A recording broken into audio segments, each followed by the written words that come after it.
keeping you? What's new? What happening? What's cracking? What's good? What's up?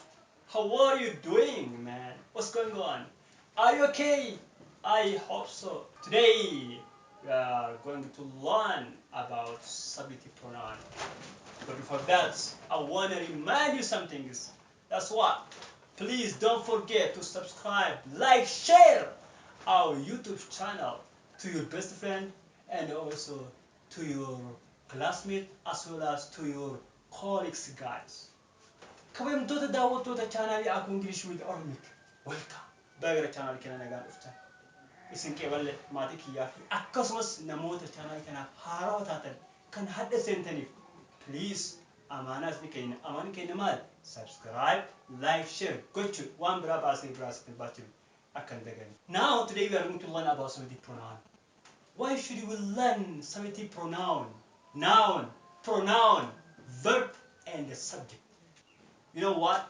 Because we should use them in each and every tenses. Maaliif wantoota amma isin maqaa isin kaastura barana hunda barana beekani? Tensi yeroo jalqabnu wantoonni kunniin baay'ee barbaachisan. Hin agartan fuulduratti torbaan dhufu yeroo taanu tensi jalqabnaa jechuudha. Tensi osoo jalqabnu dura kanneen beekuun isirratti dirqama jechuudha. Kanaaf isa xumuraa kan ta'e subjective pronoun. Subjective barannee jira. Akkasumas pronoun barannee jira jechuudha. Kana lamii walitti yeroo dhufu subjective pronoun jennaan. Walumaa galatti what is subjective pronoun? Subjective pronouns are I, we, you, they, he, she, it. What's I's? I mal. Maqaa isaanii maa beeknu? Namoota baay'een maqaa wantoota akkuma subjective pronoun hin beekan.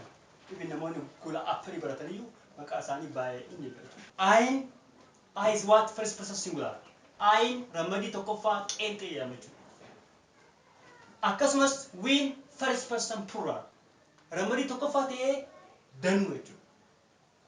Fakkeenyaaf I am student. Asitti ammoo we are students. I am student.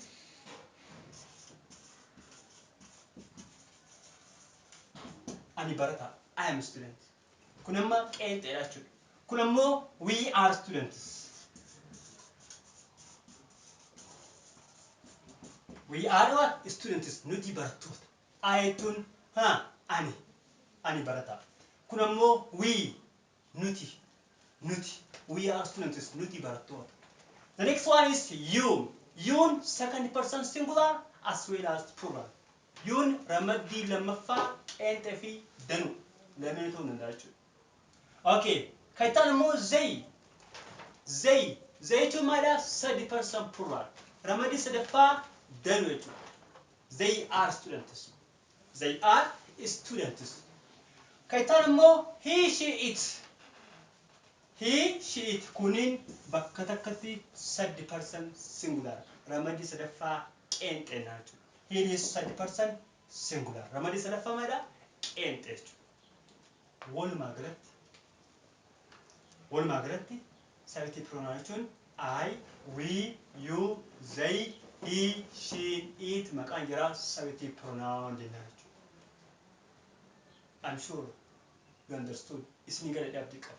Yoo gaafii qabaatan, yoo yaada qabaatan comment jalatti barreessaa na gaafadha. Anytime yeroo barbaadan na gaafachuu na dandeessu jechuudha.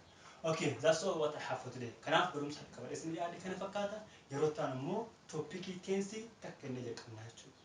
Have a nice time. Wanti ammallee dhumara si yaachisu namoonni yeroo anis barsiisu yookaan immoo channel kana seentan please don't forget to subscribe. Subscribe godhaa.